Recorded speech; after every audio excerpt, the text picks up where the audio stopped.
So let's jump into it. Apparently, the House has passed the SAVE Act, and then it is going to the Senate. Um, I have some thoughts on that, but you had a really great take on a note about the SAVE Act. What for folks who aren't familiar, what is the SAVE Act? And like what is it? What is its intention? And then I want you to jump in about like where this is probably going to backfire on the Republicans as far as Well, voter suppression efforts go. well, there's two narratives right now, and we should pay attention to both because most Republicans are believing, if you speak to most of them, they believe. I mean, I know we're still at this point, but they really do believe immigrants vote. That's a real fear on the right. So the SAVE Act is positioned as a way to prevent fraud in voter elections. You have to present, we're in the papers, please portion of our history lesson right now. But Mm. Republicans, a lot of them, if you speak to them, do believe that what's the big deal? Like, so you have to show ID to vote. That is not what the SAVE Act is.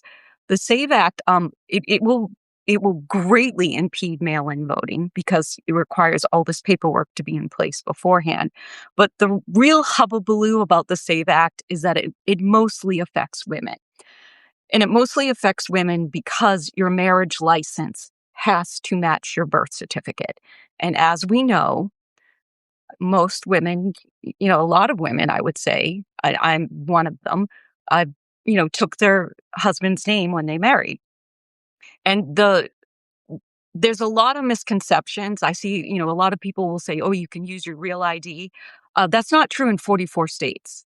So Mm. there's a lot of misinformation being spread about what you need. The bottom line is, please get a passport. Like, I think we need to start a GoFundMe campaign for women who can't afford passports, because a passport is the most bulletproof way to vote. And we are at a scary time in history where you should have a passport for just safety reasons.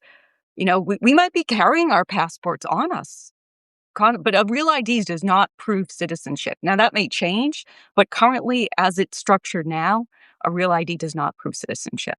So the SAVE Act passed the House, as we know. Will it pass the Senate? We've been through this with Roe.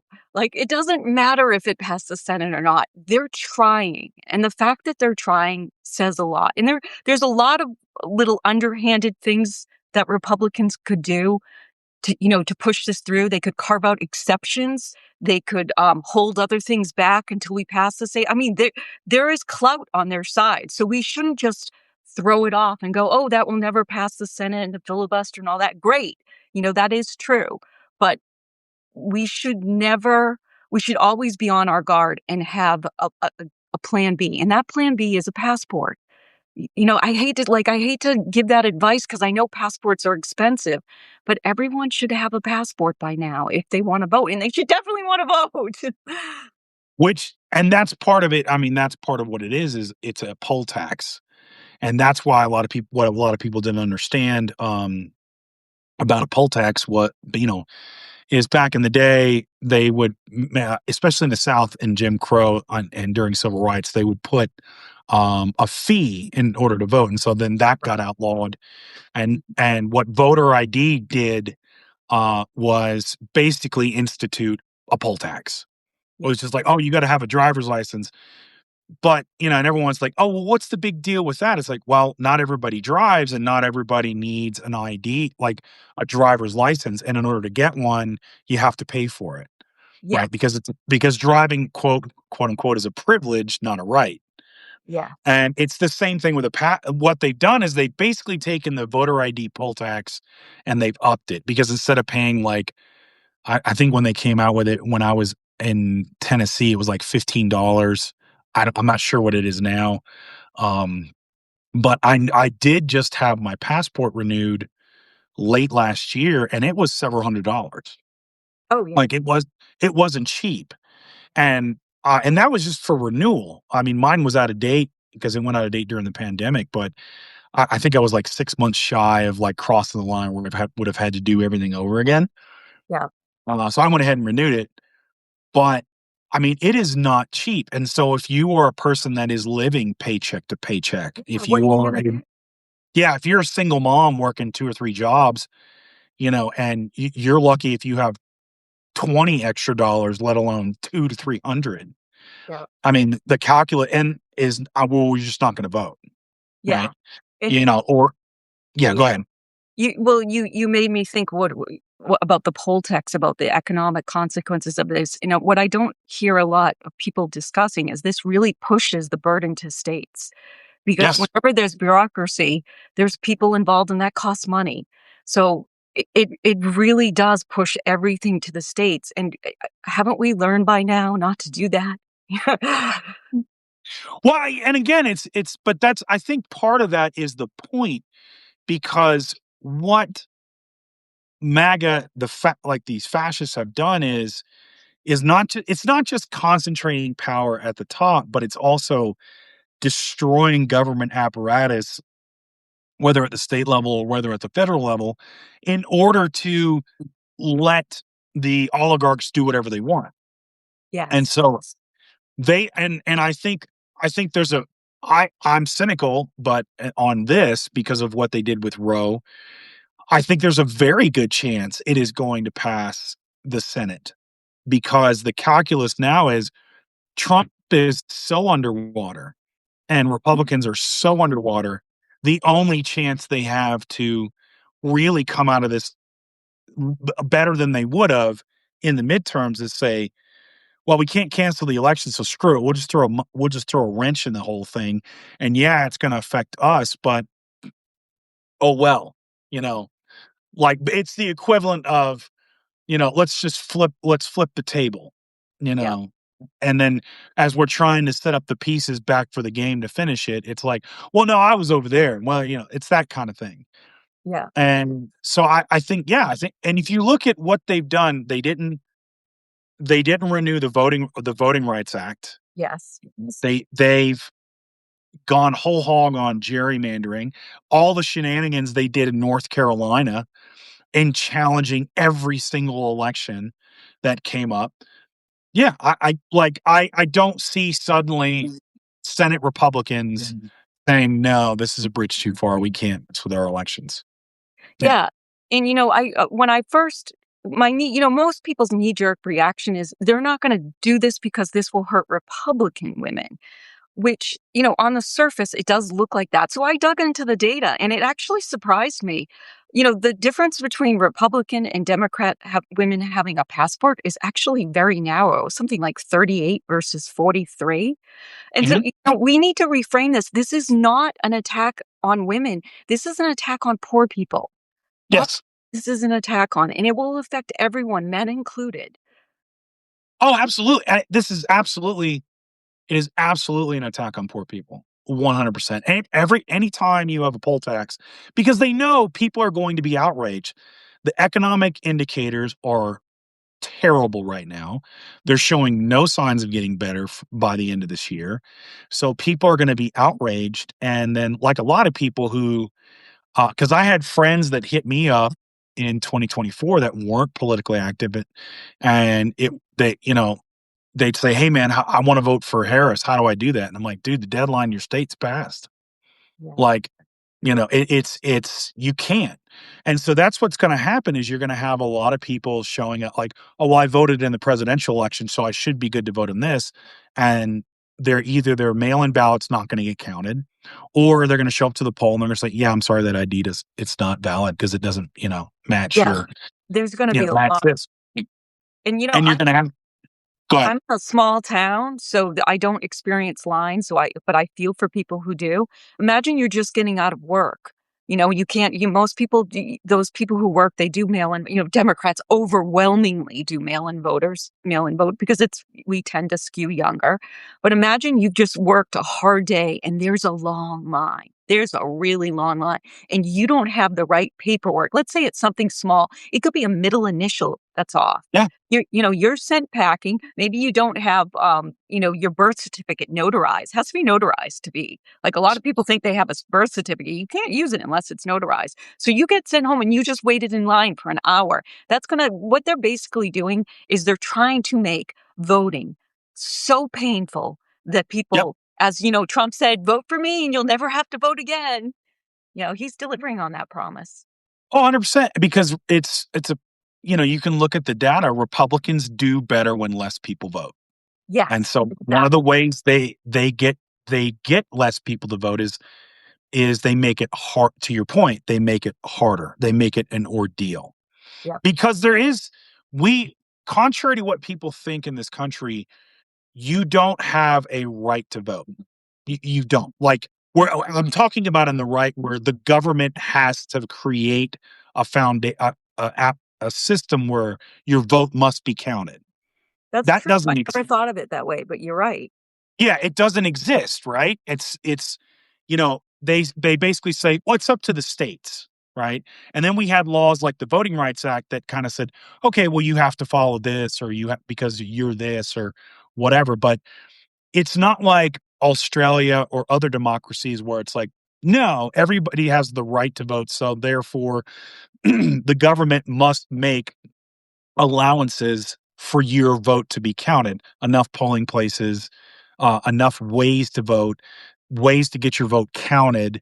Like, and we started to have some of that, Yeah. you know, because a lot of people forget, like, again, the motor voter law, where you go and you get your driver's license and they say, "Hey, would you also like to register to vote?" That didn't exist before the 1990s. Oh, I And that didn't was know a Demo that. I yeah, didn't know that. no, that was a Democratic initiative, and Republicans en masse voted against it because they knew with more access, be basically with more people voting, less likely to vote Republican Mhm. because there's more people of less r there's less rich people than there are rich people, you know?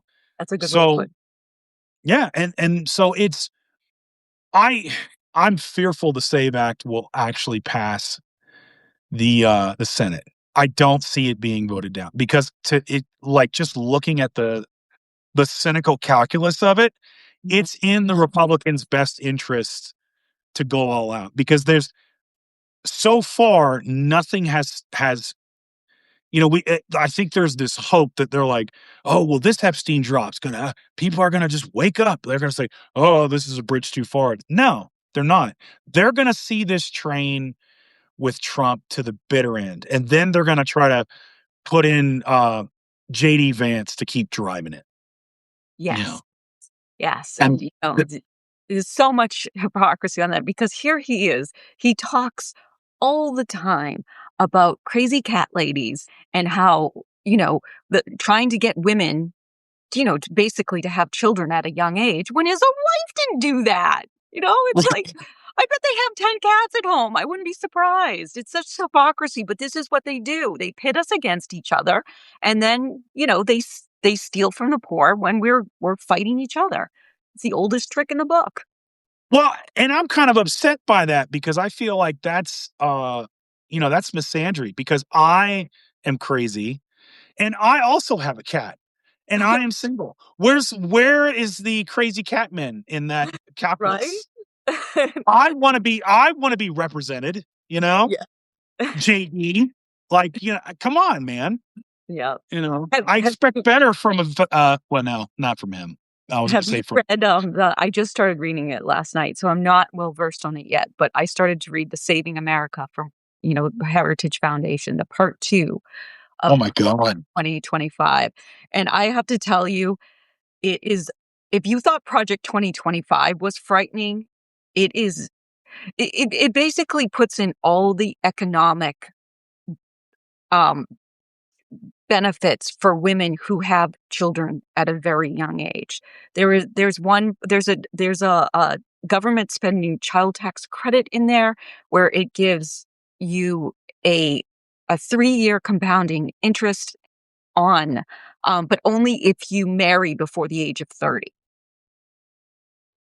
So, I mean, if Well, that's not, and they're also trying to they're trying to take the child tax credits away from women who are working, and now they're giving an incentive in it. This isn't passed yet. This is just their policies they're trying to put forward, so we can stop this. oh, But they put in there a tax credit for women who stay at home. Mhm. All right, let's hear. I mean, nothing against, I used to be a stay-at-home mom when my kids were young. Nothing against that. But from a labor standpoint, from purely a GDP standpoint, working women contribute more to the economy. We're just talking just economy. I mean, like raising a child is the hardest thing you do.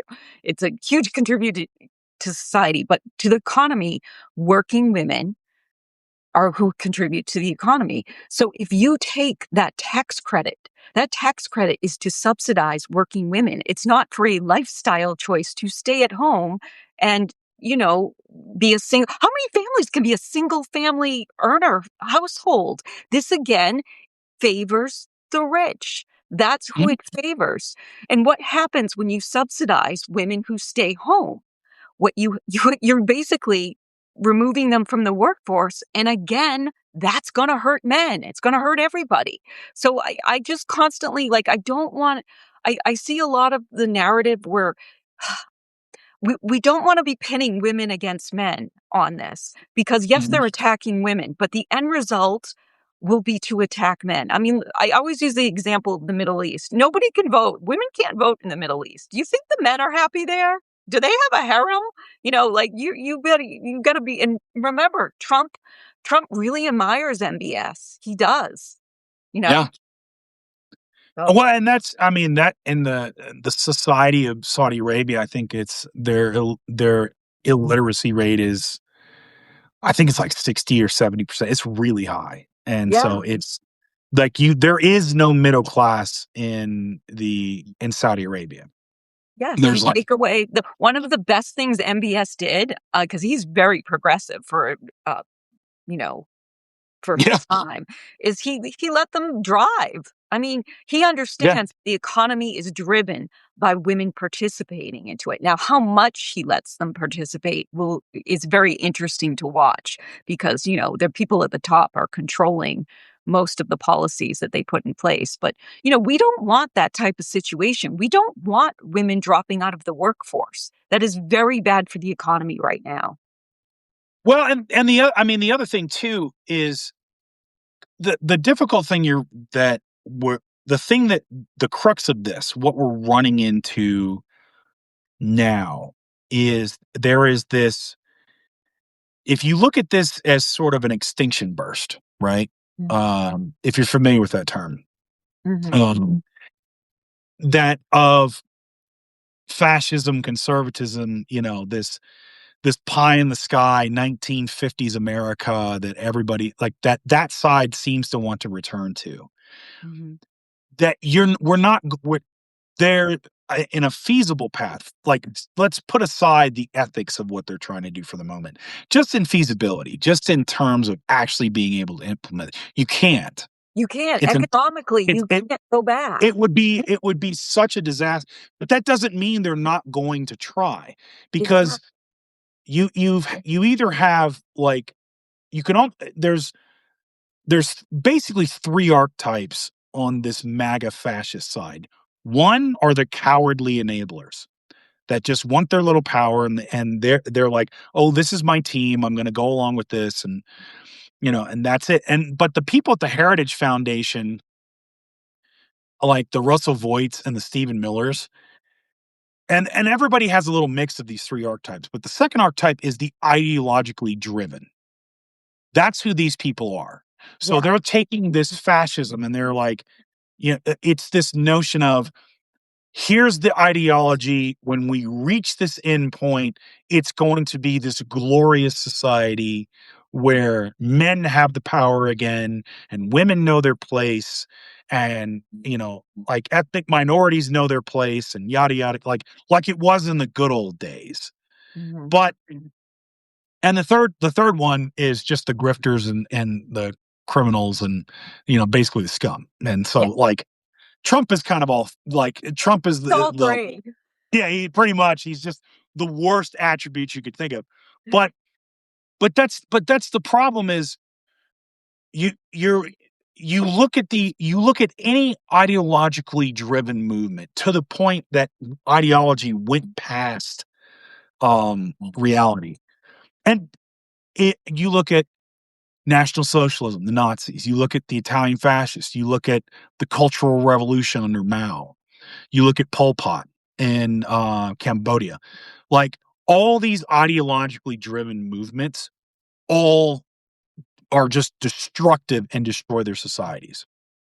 You know, and Mao, they kind of recovered from him because they just had millions of people to burn in China. Like, and that's what happened is basically they created a similar situation of what might be the extreme for us, which was they crashed the economy, they became a pariah in the world, and tens of millions of people died from starvation because they screwed everything up. Because for Mao, the what was important was ideology. That was it. You know, he didn't care like for expertise. Um, and it wasn't until his successor. I would say Deng Xiaoping, but I get it wrong. But like his successor, what basically said, I don't care what color the cat is. I only care that the cat catches mice. And it was a very pragmatic view, right? So he's saying, I don't care if the cat is communist or red, right? I care that the cat's job is to catch mice. So he's like, I don't care what a hydrological engineer's, like if he's a good communist, I care if he's a good hydrological engineer. Yep. And we're losing that in America. Because when you start saying, oh, because she's a woman, she has to be in the home and she has to do this and she has to do that. Okay. How many Einsteins are we losing? How many doctors are we losing? How many entrepreneurs are we losing? How many, like, just really good mechanics, really skilled carpenters, artists, you know, poets, musicians, you name it, because you're putting them, it's the same. I mean, it's the old saying is, how many Einsteins died in the cotton fields Mhm. that the world will never know, Yep. right? And you're And talking on an individual basis, on, a wider basis, we're deporting our youngest, most fertile people right now. And yep, someone's got to fund Social Security. They've been the nagging women to make babies. Well, if you want us to make babies, maybe don't deport the youngest portion of the working population who are going to be funding Social Security eventually. I mean, economically, it's going to break. You deport that. I mean, if you look at the graphs, you can see the labor class going down, down, down because they're deporting so many, working immigrants that are going to see the economy. I think it was like Cato Institute, which I was like, Cato Institute? What is that? It's very conservative. It said like the immigrants contributed something like 1.3 it was trillion. I don't remember the yeah, exact number, but it was trillion because they yep. pay taxes. But I speak to a lot of MAGA people because I live in a Republican town, but they honestly believe that undocumented, undocumented immigrants do not pay taxes. And I'm always like, do you really think the government's not going to take their pound of flesh? I'm like, who was your history teacher? Like, do you understand how this works? But that's the thing is they don't. And the crazy thing is that cognitive dissonance where it's like these lazy immigrants that are mooching off the system are going to take our jobs. Mhm. Like what? And and here's the other crazy part of it is, so they're expecting the first time in 2025 we will suffer as a nation as a whole a population decline for the first time in our history. We've never had a population decline. We're going to have it under Trump if we haven't already had it.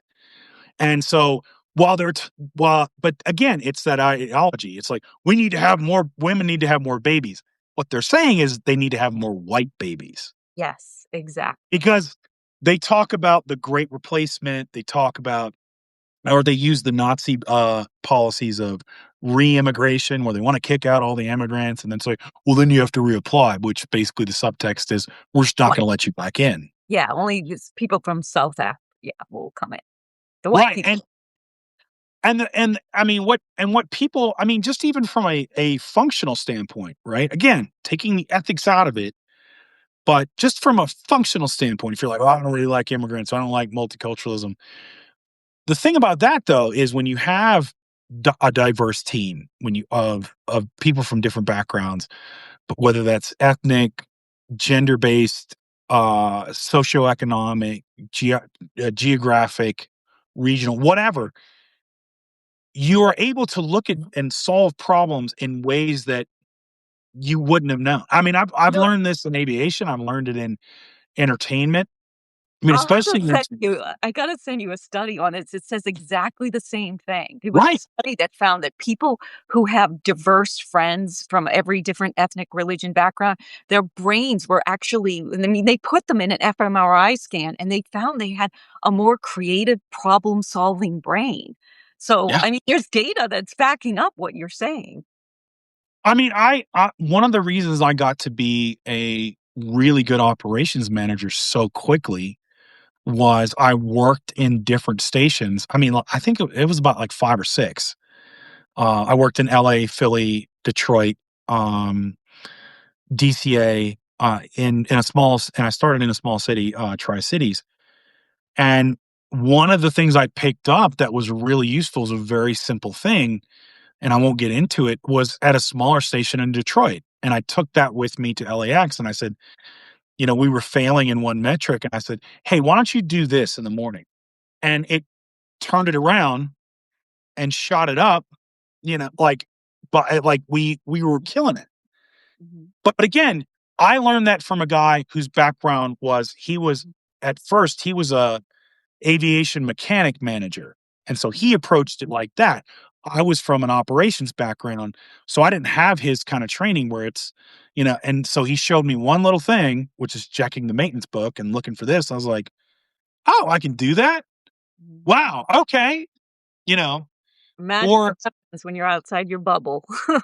and that's the problem that you have with the so-called leaders and politicians that want to make this world smaller so they can have the power and they can stay in power is your world then thus becomes smaller. Yep. So you're not innovating, you're not doing anything you're not advancing intelligence or technology or anything. And that bleeds over into art, cuisine, culture, all aspects of it. Yep. You're not you're not innovating. Yep. And then yeah, to me, that's like if you're going with the American mythos, that's antithetical to everything we stand for. We're supposed to be the country of innovation. Yep. That's what we're supposed to stand for is like, how do we make it better and more like, more efficient? Yeah. Yep. And let's But not forget, I mean, it's always like a tricky subject, but the children of immigrants, they go further than the natives. I mean, I know people don't like that data, but it's true. And I think there's a psychological aspect to it that, they see their parents really work their asses off. They come in this country and, they're not getting an education yet. They're probably the mom is working as a housekeeper and the dad's working as a factory, and they instill a work ethic in their child that's yes, stronger than native. So they go on and, you've seen the data, they open more businesses, they go and I think a lot of white America is really feeling a scarcity mindset towards this. Like they're seeing a lot of minorities exceed in life and they're feeling left behind. And I don't know how to address that because the feeling is real. I don't want to dismiss it, but I don't know how we can heal those wounds because those are wounds like on an individual basis. They should go to therapy or apply themselves more. And you, so I don't know how to solve it. Do you have any ideas how to solve this? unfortunately, I'm a little more in that aspect. I'm a little more of what my conservative brethren have claimed to be, which I'm all about personal accountability and responsibility. And, like part of me is like, so when, it's like somebody, a man or a manosphere guy will come up to me or, if I'll have a discussion with them, because I have friends that are in that. Oh, women are doing this and women are doing that. And I'm like, why are you so worried about women? Why aren't you worried about what you're doing and what men are doing? Yep. You know, It's and people like you who can make more of a difference than me because they'll listen to you. They won't listen to me. It's and that's actually a good point, and I don't wanna diminish women at all, like, but this is the thing I always went like, I people listen in the language to first break through to them in the language they're used to using and hearing. So one of the reasons, say, liberals or progressives fail with MAGA is because they talk to them as they would other liberals and other progressives, right? Like they talk about like oh, you should care or this or the language they use instead of addressing them in how they speak, right? So again, then that's why I use that language of personal accountability and responsibility. Why do you care what feminists do, right? Why do you care? Like, what you say you're for freedom, and you say, well, I just want the government to get off my back and let people fail and blah blah. Okay, then let women go out and do what they're going to do. Yep. Because if this really is going to bear out, and they're going to be old and alone and they're going to be sorry. Okay, well, you can say I told you so when that happens, but not oppress them along the way. Yep. Unless secretly you really think that your ideology is BS and you're terrified that it is. And if you are, Right. that's still on you and you need to examine it, Yep. right? And remember, you can give them advice. They'll actually listen to you because it creates this ecosystem where they're getting advice, from the Andrew Tates, which make them hate women, which make women repelled more from them, which makes them not be able to get laid, which makes them hate women more. So it's like this endless cycle of repeat business from the manosphere. And they're giving, very horrible advice. Not all of it. Some of the manosphere is very productive, but a lot of it is giving really bad advice for dating. And they're not going to take the advice from women, from someone like me. They'll take it from you. They won't take it from me. Which is sad because it's like, you know, because again, and I'm going with Viktor Frankl on this is like in Man's Search for Meaning. I ultimately think everybody uh, wants love and acceptance, right? Mhm. And in order to have that, you have to have trust and vulnerability. So women are telling you what they want.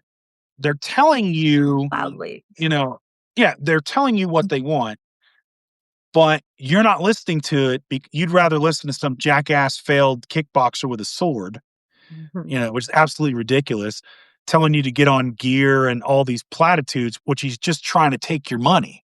You know, like, because here's the interesting thing. You look at any manosphere, alpha male, all this crap, not one of them tells them, hey, go to the library and study this, right? It's usually one self help book that they think like tells them everything about the world, but it's never just like this is your best asset is your mind, right? Yep. And learning everything that you can about the world and trying to understand it. Yep. You never hear that, right? And the toxicity that is happening is not only just the oppression of women and all and minorities and everything else that's happening, but it's also killing young men. Suicide rates are up.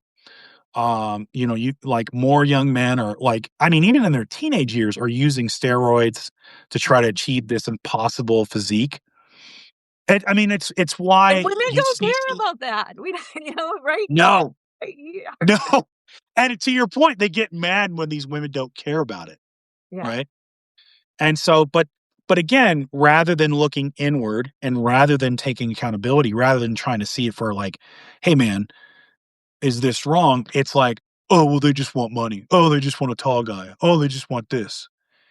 And the part with these grifters is they're selling them this cheap snake oil, this bullshit. And that's what they buy. Like, yeah, it's if we clear out all the immigrants and we get rid of all the women, there'll be jobs aplenty. Yep. But fool, they're trying to replace your job right now with AI. Yes. I mean, that's what we should be worrying about, not the immigrants. Right. So how will there if you have a system where labor is considered a cost and owners and management does everything it possibly can to eliminate said cost, how are they going to make you give you a raise? They're not. I'm telling you, as someone who used to be an operations manager and did scheduling and staffing and was on those calls with upper management telling me, "Hey man, you got to kick these guys off the clock 15 minutes early. Like as soon as they finish a flight, come in and kick them off the clock. They don't. We wouldn't need to stay that 15 minutes." Mhm. I heard that all the time. Hey, how can we do more with less? How can we do more with less? And less was always less help for workers, less support, less pay, less. I mean, We see and the federal government. I mean, they basically fired a third of the federal government. I mean, everything's gonna slow down now. How is it you should see how long it takes to get a letter back from the IRS now. I mean, oh my I god, got one recently and it was like, "Sorry for your inquiry, from back in October." I'm like, "You're just getting it to it now." I mean, this is unheard of in the past. The IRS was fully staffed before. So, right? Yeah, and you look at. I'll just even my experience. I'm a disabled veteran, and so I rate therapy, right? And I get medication, not a lot, but through the mail, and it now takes twice as long for me to get my medication through the mail, and my care is rationed where, um, I I like, it's I have one more visit with my therapist, and they're like, "Okay, well, we'll see you in 3 months. If something comes up, give us a call." mhm, So that's my therapy, right? Is like I go for a few weeks and then I got 3 months off because rather than kicking me off, they say you can only have this much of therapy a year. That's it. mhm, mhm. You know, it's not never is it a question of, hey, how are you doing? Do you need more? Do you need less? What can we do? What kind of therapy do you need? Like yada yada. Nope, that's not a question.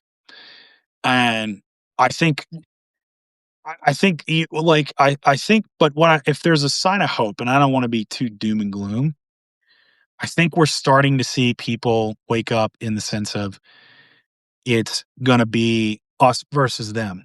It's where everybody is, and it's not happening all at once.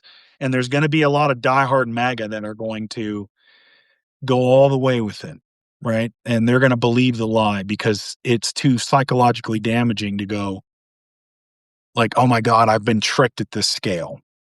Nobody You know, wants to feel that way. no, it's too psychically and I think honestly that's why it's so hard to get any men that are sort of in this manosphere is because it's easier to blame women or somebody outside of yourself and say, "Oh, it's not working," rather than say, "Oh, wait, I'm the problem." Yeah. You know? But I would just tell men like, "Yeah, man, like you've been lied to," you know? The thing is you have to accept that and then do something about it. Yes. You have to make that change. You've got to change your mentality. And that's gonna be difficult. It's gonna be hard, you know? And the thing is, you're not owed anything. You're not owed a wife. You're not owed free domestic labor. You're not owed any of that stuff, you Mhm. know? If you wanna be in a relationship with a woman, well, be better at being in a relationship with a woman. That's it. Yeah, relationships are I mean, I used to write primarily about dating for, Did you really? yeah, I started in 2020, and, I I gave dating advice. I mean, I was single myself, and it was brutal. I'm not now, but God, it what people are going through with dating apps, I really do feel for I mean, the best advice I can give now is don't use the dating apps. They're just I well, I actually, but use them, but use them knowing what they are. Um, I I just came from doing like I started dating again. Like before it was I was a caregiver to two people. I was trying to get a business off the ground. And finally just I think like just the past few months, I was like, oh, okay, my life is stable enough. I can start dating. Cause I'm one of these weird people. It's like, all right, until I'm actually good for someone else, I'm not gonna date, right? Cause I don't want to pile it on. So I tried Hinge for 3 months. It was god awful. Like it was just it's just like, my God. You know, Yeah. I mean, it it is so bad, it's so you bad. know? I really truly believe the best way to meet people is through networking, and that networking can be online, you know? Like, I'm gonna keep where are you located?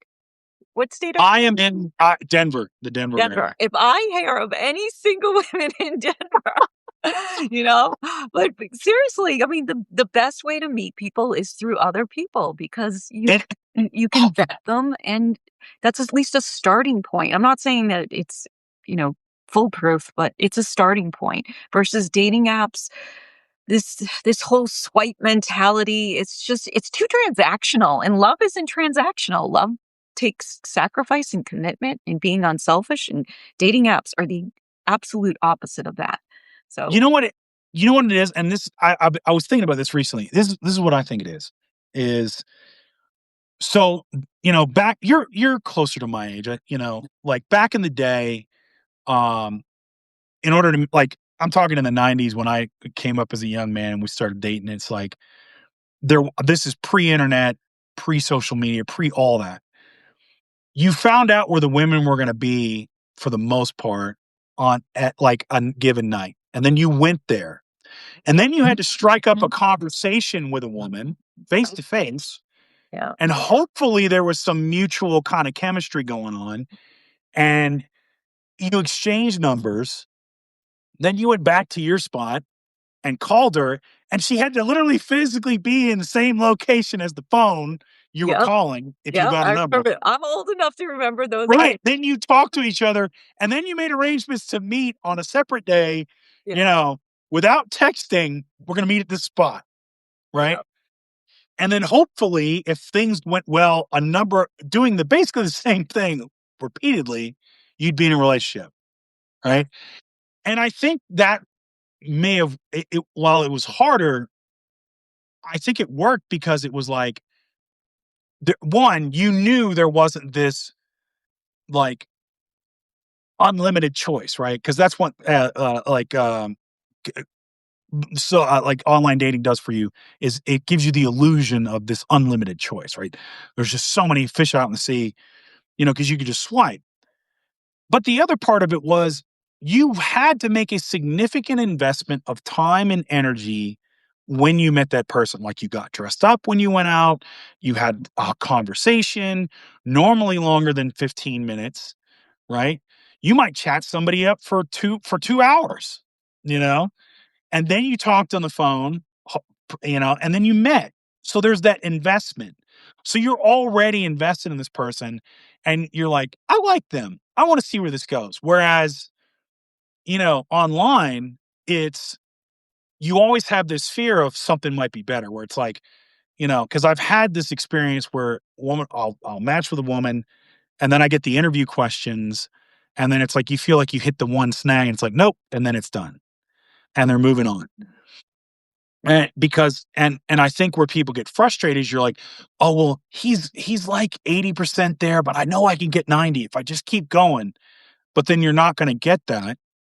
So you just get frustrated and burned out. And the other thing too is I think people just don't have the time for it or the emotional energy to meet up. I found that to be true, where it's like, like, oh, well, I'm busy this day. I have the kid, or I have this, or I have that. And, it's just people are like, yeah, but is this guy really worth my time going out and meeting up in person? Like, I'd rather sit at home and I'd rather do this. And so you put all that together, it's just a mess. But to your point, when you meet through either a mutual activity or a friend, you've kind of done the old school method where it was like, you are like, oh, you get over that first hurdle where it's like, yeah, okay. My friend says he's nice. I'll meet up with him, like, but you don't get that with online dating. And I think that's, why it's just so horrible. Well, let me And let me ask you this. Have you ever experienced, and I'm not talking about, like, catfishing or anything like that, where you connect with someone online and, they look like their picture, they're attractive, they seem but there's just no connection, there's something just missing there in oh, yeah. real life, and I found that happen to me a lot, like, it was nothing that the person deceived themselves, but they're just in real life, in meeting them in an organic way, the connection wasn't there. And I actually found the opposite too, that, you when meeting people online, that you'd be like, "Okay, I'm not sure I'm really into this guy. He seems like really kind of blah."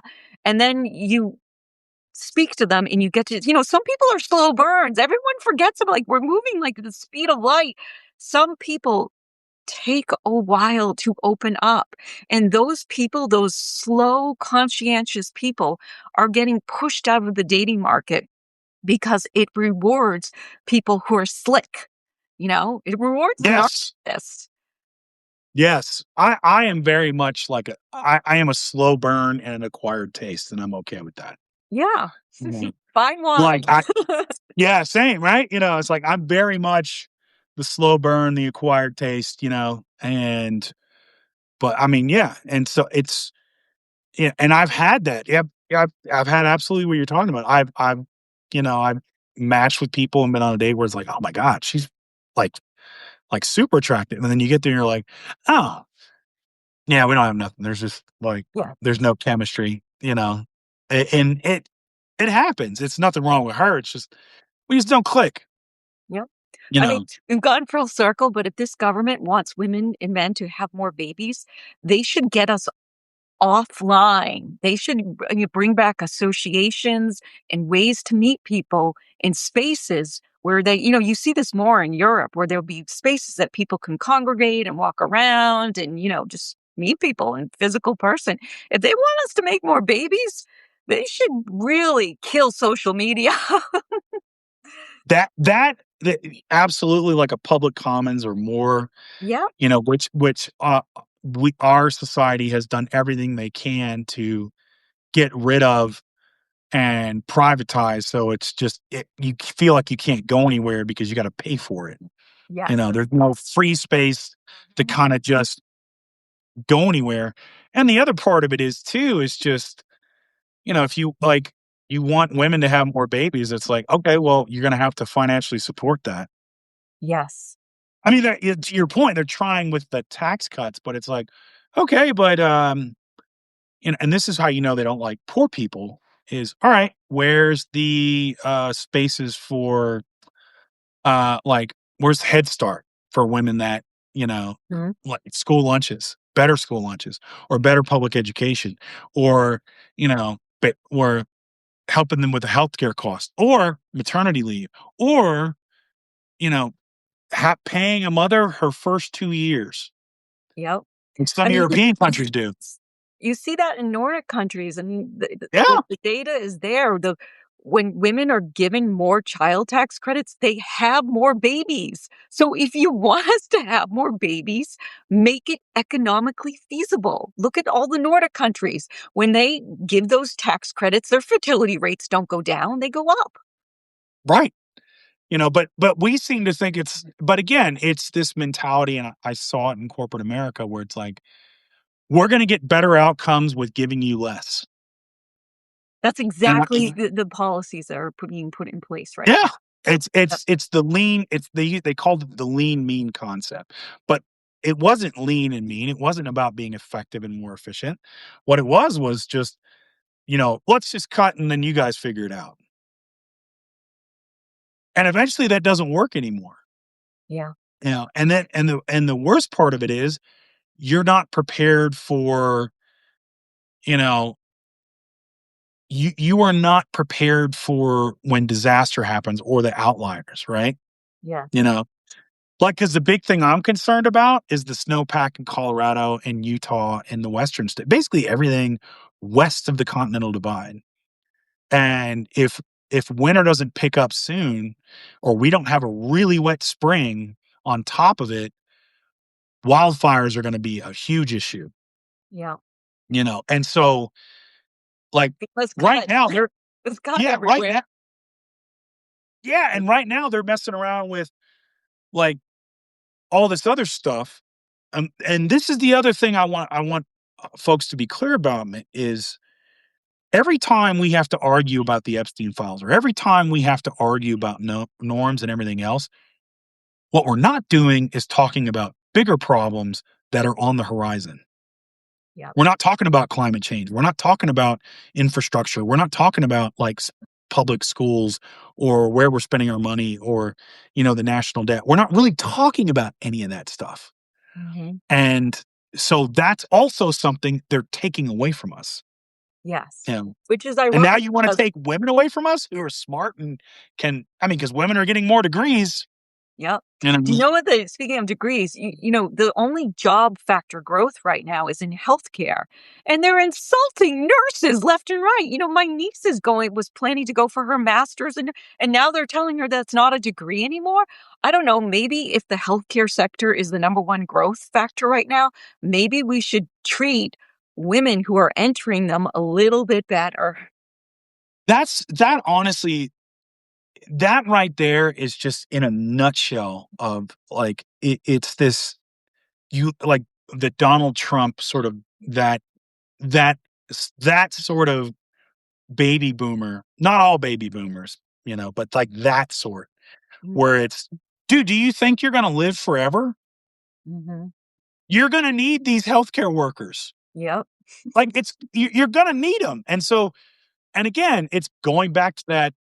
Well, so what's your plan for that? Well, we're going to privatize healthcare. We're going to make it way more expensive. And we're also going to, our staff that do the actual work, like nurses, we're going to take away their professionalism. Let's say their degrees aren't professional. Yep. What do you think? I think it's dumb. Mhm. You know, but it's this, and it's not just there. The CEO of Chipotle said that, oh, our customer base is people that make over 100,000. That's who we want Is at that Chipotle. What? Like, buddy, do you understand? yeah. Like, That's the thing. They're so out of touch with yes, everyday Americans. And that is a weakness that we can exploit. Evil definitely overplays its hand here. They do not understand working class Americans at all. no, and are you? I mean, you could, and you see this over and over and over. Like, you look at Las Vegas, and Las Vegas is they've done a bang up job getting rid of the riffraff, right? And like this, and so they're like, man, nobody's coming to Vegas, but let's set aside the boycott from Canada, which a lot of Canadians love to go to Vegas. Let's set that aside.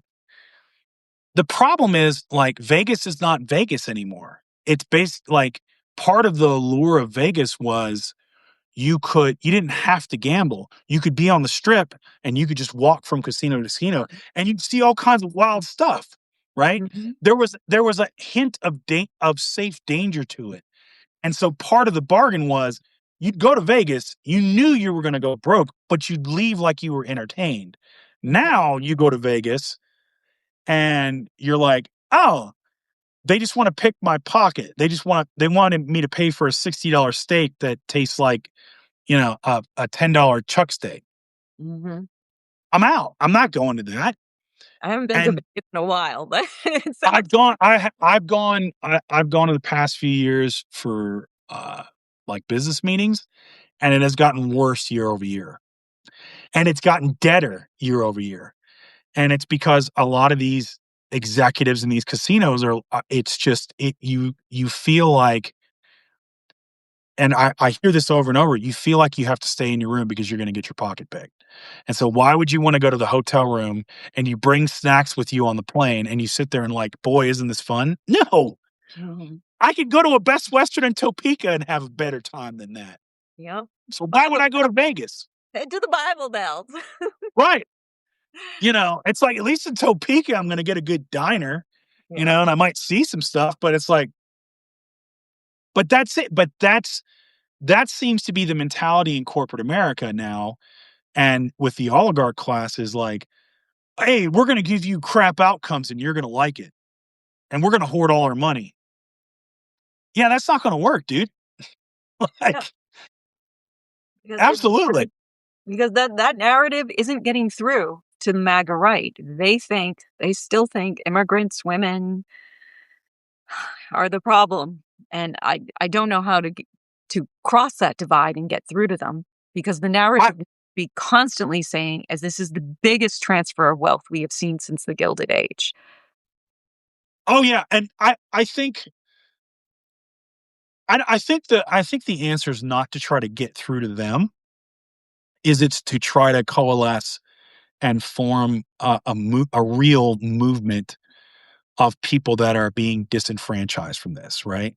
It's people that haven't bought, because MAGA is still in this place of like, they believe the ideology, like, oh, when we get to here, it's suddenly going to transform and be this thing, because that's what fascism does. Fascism says, hey, look at the past. This is how awesome it was back then, and it's a myth, it's propaganda, and it will be again when we bring it back, but it won't. And so the thing that we have to stop wasting our time on MAGA. We have to start, saying, "Hey, there's allies over here. Let's work with them. Let's work together." And because and we're just gonna have I think part of this we have as progressive and liberals is we want to think that, and I was guilty of this, right? Is that, this sort of John Lockean, Jeffersonian tabula rasa, like, if people just get educated, if they just get the factual truth, then there'll be this illumination and they'll be like, I'm oh still my, in that headspace. You need to teach me your ways so I can get out of it because I'm still trying. It's the teacher in me. I just think, well, since no, this, and here's the hard answer is like, you have to do both, but you have to also understand that with people, we're way more driven by our passions and our feelings and our traumas and our psychological conditioning and cultural conditioning. And at best you can do is plant a seed, and that's where the knowledge comes in, and that's where the truth comes in, is you plant that seed. And and hopefully it's not always going to happen, and you may have to come back and plant it multiple times, but they have to come to it on their own, right? They right, have to come, man, what was that grim historian woman saying about blah blah blah? Let me go let me think about that, or what was that crazy ass Frederic Poag saying about this? He said something about this, and that's really it. So at best, when you're having these interactions, is you can drop a truth nugget and that's it. But wasting time where you're just like, please get it, just please get it. No. I'll tell You- you the one place where I see psychological cracks is the infighting. When there's doubt within their party, they do start to disaffect. So, I can't stand Marjorie Taylor Greene, but she's doing such a service by disaffecting and any of the. I mean, I applaud Massey what he's doing with Oh, the Matt, yeah. FDR. See, that's the kind of guy you say, okay, I don't agree with him politically, Yeah, but on this, we have a commonality. We're gonna stand on business, yeah, you know. And then if there comes a point where you have to depart from him, then you depart. But mhm, like we have to think of politics is like really what politics is. It is, and the right really understands this. It is a means to change culture. yes, culture, That's yeah, what it is. That's all politics is like, because there's one thing I see a lot of people is like they say, well, you shouldn't get distracted by this. This is the real thing with policy. No, man, that's just kind of what you favor, right? It's mm, both, actually. mm, You know, Trump putting out a stupid meme because he's got dementia and he's old and he's racist about the Obamas being apes. You don't say, well, the Save Act, you shouldn't pay attention. No, you got to pay attention to both yeah, because they're both the same thing. The right gets that. yeah. They've got that for a long time. They keep And the so when message people say, simple. Simple, simple, simple too. right, it's like, well, we don't want to engage in the culture war. Yes, yes, we do. We want to engage in the culture war. The problem we have is we fight on the rights terms. That's what we fight on. We'll like when the right goes, "Oh, Starbucks saying happy holidays instead of Merry Christmas." We take the bait and then we say, "Well, actually, happy holidays is inclusive and blah, blah, blah." No. I'm so guilty of that. No, yeah, yeah, but and that's fine. Listen, Yeah. it's fine for you to say that, Uh, and but then you say it once and you move on, yep. you know, but the way you fight it is you use their framing when they say, "Well, Starbucks is saying happy holidays." You go, "Hey, they're a private corporation. Don't they have the right to say whatever they want? Isn't that your fault? Isn't that your opinion? Yep. Why are you getting upset by this? Don't you believe in freedom? Don't you believe in like these private companies being able to say what they want?" Yeah, You that's know? why the Second Amendment debate was so interesting recently because, this is something they feel very strongly about. And, to say that he shouldn't have had a gun at a protest is, it's blatantly against the Second Amendment rights. And I really think it kind of woke some of them up. But I don't Yeah. know if I'm being too optimistic, but I felt like some of the MAGA bros that I speak to, the Second Amendment stuff really was like, ooh. Like the First Amendment is kind of nebulous, but Second Amendment's pretty clear. It's pretty cut and dry. There's not much to like. You can carry a gun on you. That's to a protest. That's pretty clear. So I think some of that woke them up. Oh yeah. And I the other thing too is the left is the left, whatever whatever you want to call it, liberals, progressives, whatever, is getting to be more emphatic about what they believe in and adopting postures that the right often employs, but they cosplay it, right?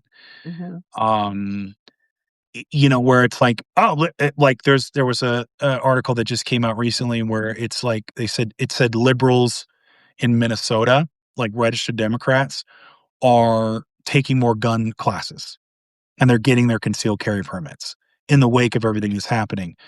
And in the right spaces online, they're freaking out over this. And I'm like, I saw but that why on are you? that I saw that on the conservative Reddit board that they were very concerned that all Why? these liberals. Why are Well, you concerned?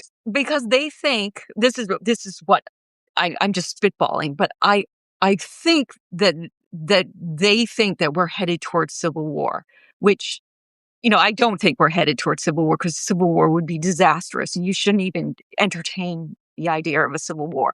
But some of them really do believe this. They believe that the United States could be headed towards a civil war, so they fear everyone owning guns. That's my hot take on it. I'm not Yeah, sure if I it's I true. I think I think it's like you know, that's really where the I think it's the kind of the space of the bullies, right? It's they live in that space and that's how they're like they want to react. And so when we start making similar moves, what appears to be what they would do, they're like, "Uh-oh. Yep. You mean you mean the value I put out on the world is going to be visited back upon me?" Oh, that's a shame. Yeah. I don't know. I don't think that I I don't necessarily think it's like when people say Civil War, they always think of the blue and the gray and lining up and like people shooting at each other. And no, I mean, I think you're gonna like we've always had instances of violence. Like if you really want to get down to it, like you can look at Jim Crow South, the KKK. Pretty much that entire span is sectarian violence and oppression. You know, so we've had that. Do I think we're gonna go there? No, like I don't know where we're gonna go, but what I think it's going to do is the biggest problem the right has in trying to bring about this fascistic society is we know what it's like. We have lived in better times. We have lived in more stable times. They have We to un break us economically before you don't see and in the history of the world, there is never I mean, there's only 2 fascist examples, but in authoritarianism, which is wider, authoritarians cannot take control without money. There has to be a huge transfer of wealth that economically devastates everyday people in that society. Until that happens, I mean, they're trying to do that. I mean, I know it sounds Oh, I think so. Yeah, I agree grand, with but you. I think they're economically trying to break America, uh, destroy the middle class so that people are so angered and so miserable that they will lean into more authoritarianism, and that becomes a Mhm. slippery at that point. And it'll be quiet. It won't be, jackboots on the ground. It will be a quiet, you know, consumer capitalism, authoritarianism takeover. Yeah, it'll be that middle class couple that's still believing and struggling that, like, I got a mortgage payment to make, I got a kid, like, if I just get that promotion, then my wife can quit Ubering and doing this and her Etsy store, and all these hustle jobs I have, and then we'll be okay, and then we'll be okay. And it's that desperation of sort of like keeping it just out of reach. The problem that they're going to run into is Trump and Miller and their ilk. They don't understand soft power. They don't understand subtlety. All they understand is the hammer. Mhm. And there comes a point where, and you're seeing a lot of this in Gen Z, where it's like, oh, it's like I'll back up a little bit. I was into mediation once. I had an employer contractor screw me out of some money, right? And so I had to wait a year for them to finally, come to mediation. Went through all this stuff. And the advice the mediator gave me is, look, you like, there's what you think you're owed and what you can get. And you want what they want to, like, because they don't want to settle. They want nothing, you want everything. Right. So what you got to do is dangle an offer to where it's just out of their reach, that they think, if you got to make them jump. You got to make them jump to where as high as they can possibly stretch, because they want to get out of this too. That's what the Republicans and the authoritarians and the fascists have been really good at for us for a long time. Just slice that salami, chip away at it a little bit, Death where by you're a like, thousand cuts. It's not a Reichstag yeah. knife.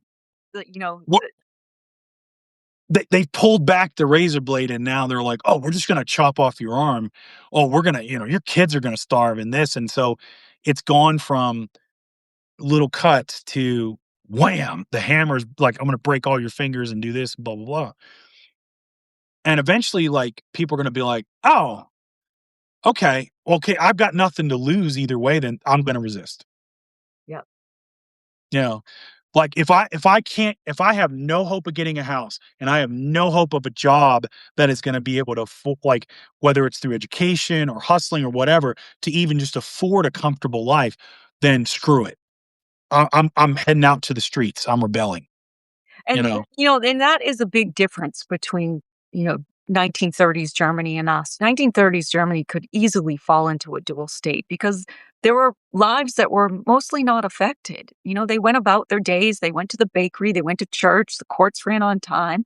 Where I think America, I have hope in America, is we are just a bunch of rebellious teens. We do not like being told what to do. And I mean, look at Minnesota. Minnesota is a perfect example. Evil really overplayed its hand The there. nicest state in the union. Right. And they are giving them hell. Go. If any Minnesota people are listening, we love you because you are the testing ground and you are saving democracy. Like, seriously, I mean, like, Minnesota nice Mm. is a thing, right? Yeah. Yeah. And, like, same with Wisconsin. And that's where they chose to go. And look what they're doing. I mean, can you imagine if they went to Philly? Oh, Philly Fucking or Boston too. Boston, where I Boston or New York, right? yeah, Can you imagine?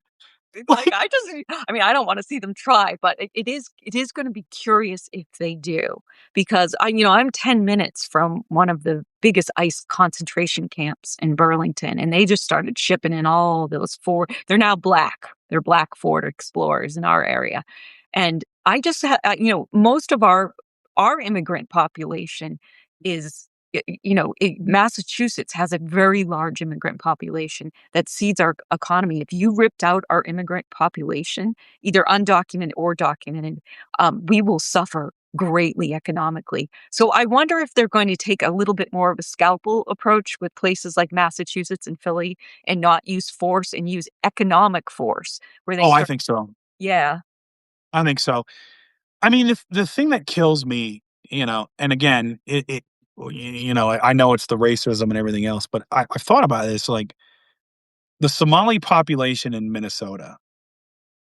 I think about, like, the cultural differences, I think of the climate, same thing with the Haitians in Springfield, Ohio, of where they came from in Haiti, that Caribbean climate versus Ohio, Yeah. and I go, "These people came there, and they formed communities, and they revitalized, like, economic areas, they built up businesses, all this," and I'm like, "Wow. How awesome is that?" Like, that we have that in our country, that energy, that ingenuity, that, like, they're gonna make it. Like, we should be emulating that, not suppressing it. We should be like grabbing on. It's truly what's made America great is our immigrant Right. population, and I'm just waiting for the apology to our immigrants, which will never come. It well, it'll come if we make them, Yeah. and that's where we need to be. That's the mentality is like, I think I think what you might be seeing is the dam sort of breaking where it's not just people like us who are like, "You should care about being a citizen," and everyone's like, "Yeah, I'm too busy," but my life is, because to your point, in 1930s Germany, there were a lot of people who were like, "My life's fine. I'm gonna ignore I'm gonna ignore the Nazis," until it was too late. Whereas now, it's I mean, it's as plain as day. It's getting harder and harder to turn away from it. It's getting harder and harder to ignore it. Well, the And the cameras too. We had cameras everywhere. Not 1930s Germany did not have to look at a citizen being shot on the streets. right. I mean, you didn't you would have maybe, if you were lucky, read about Renee Good, and it would have been sanitized, and print doesn't hit as hard. No, it You wouldn't have seen the execution of Alex Preety. mhm. That, like, you would or Pretty, well, you wouldn't have seen that. And this is like the citizen journalism that's coming out of the Minneapolis, and what the blatant stuff that corporate interests are trying to silence the truth. Like the fact that Gallup polls suddenly is like, so we just did a poll, yeah, and President Trump is the worst president with the worst approval rating in the 88 years we're doing it. Great. So we're not going to do it anymore. Huh? Yeah. Like, okay, what'd you get as a payoff? Well, I wrote an article about this, that they haven't released the president's list, and it's always released it should have been released months ago, and they're afraid to because they're afraid that Trump will come at the bottom of the list. Yeah, I mean, because that of if course they that do. isn't fascism, I don't know what is. Right? And that's it, is we have these oligarchs that effectively own the media, and when they're bowing to a fascist regime, ipso facto, what you have is state-run media. Yep, Because if the state constantly gets its message pushed out through the oligarchs and it always slants to oligarchy, authoritarian fascism, you have state-run media. You don't have a free press. And so, that's why I'm glad we could still be here on Substack, hopefully for a while longer. Substack, don't ban us. Yeah, Substack, don't, keep that libertarian spirit alive, buddy. One of the last places. Right? It was great talking with you. Like, so where can folks find you? I mean, I know they could just look in the chat, but like, tell us about your, like, for those who are here, tell us about your stack. Tell us about like what you're about and where can people find you? I'm writing on 3 places right now. Medium, I can't seem to cut the cord with Medium, just because I have such a wide audience there. They don't pay anything, but they have such a wide audience, and I try to post there to get the word out. And then I have 2 Substacks. One is Conversations with Carlyn, and one is The Grim Historian, which focuses more on history. There you go. And then my You books know, too, is still that's right. You also have, so what was, have you written anything, like what was your most recent book?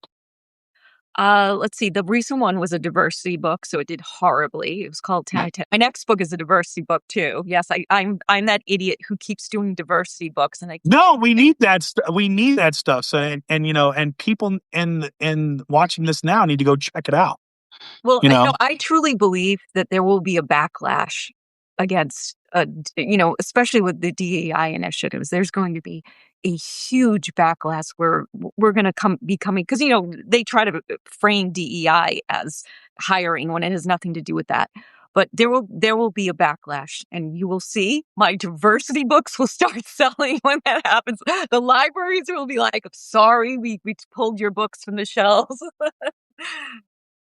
I have to get one. I got to get one of your books I because will I send have. you. I will send you some. Yes, Just yeah. my only thing is, and this is anytime somebody sends me a book they written, I want it signed.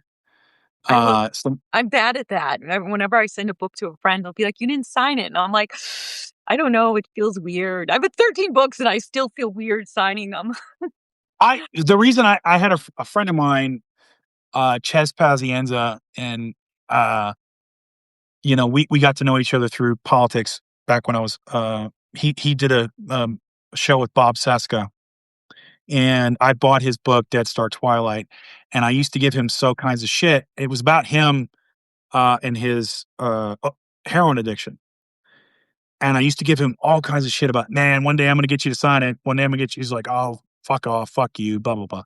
Well, he ended up relapsing and he died of a heroin overdose. And I never got him to sign one. So now every book I get from someone that I know, I'm like, you're going to sign it. You know, Well, because I don't it's, wanna die of a heroin overdose anytime soon, well, so don't do it. I will send you a signed copy. Yeah, just stay away from the heroin, Carolyn. Yeah, right? I can't stop. It's like, what is Carolyn like? She's like, well, I like diversity and heroin. Yeah. So That's the type of kids' books I push. you know what? There's not a stronger note to end on that. So I love Thank this. you What we so need to do it much. again. Yeah, Yeah. we do. This I was think we covered everything from dating to women's rights to voting, everything. definitely have to do it again. Appreciate you and I appreciate everyone tuning in. Thank Yeah. So thank you. Y'all have a good day. you. Bye.